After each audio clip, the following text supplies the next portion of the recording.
Hi అండి, మా అబ్బాయి కేక్ తెచ్చాడండి. కేక్ మీద క్రీము వినాయకుడి బొమ్మ చేస్తే బాగుంటుంది. అది మా అబ్బాయి అంతా తీసి సైడ్ చేశాడండి. క్రీమ్ కదండి, సరిగా రాలేదు. మా అబ్బాయి కొంత చేశాడు, నేను కొంత చేశానండి.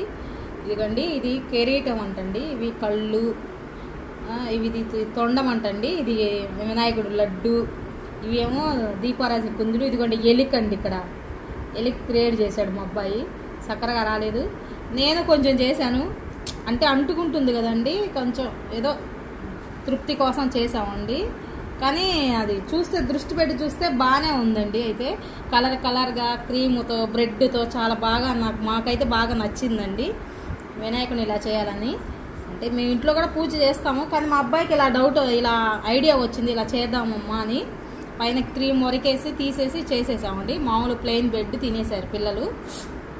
వినాయక చవితికి ఇలా చాలా బాగుంటుంది. మన చేతితో ఇట్లా బయట మట్టి బొమ్మలు విగ్రహాలు తెచ్చుకునే కంటే కూడా మనం కూడా ఇలా చేసుకుంటే చాలా ముచ్చటగా ఉంటుంది. పిల్లలు కూడా అలా ట్రై చేస్తుంటే, చదువుకునే పిల్లలు కాబట్టి బుక్స్ అవన్నీ పెట్టి రేపు పొద్దున గణేశుడి పూజలో పెడతారు కాబట్టి అందరూ పిల్లలకు కూడా గణేశుడి గురించి చెప్పాలి, కథ వినిపించాలండి. చాలా బాగుంటుంది.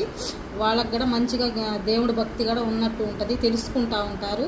ఈ రోజుల్లో ఫోన్లు అవన్నీ చూడటం ఎక్కువైపోయింది కాబట్టి దేవుడి గురించి పెద్దగా తెలుసుకోవట్లేదు. ఇలాంటివి చెప్తే చాలా బాగుంటుంది. ఇలా చేసి మీరు కూడా పూజలో పెట్టండి బుల్లి వినాయకుడిని. చాలా ముచ్చటగా, చాలా చక్కగా ఉంటుంది.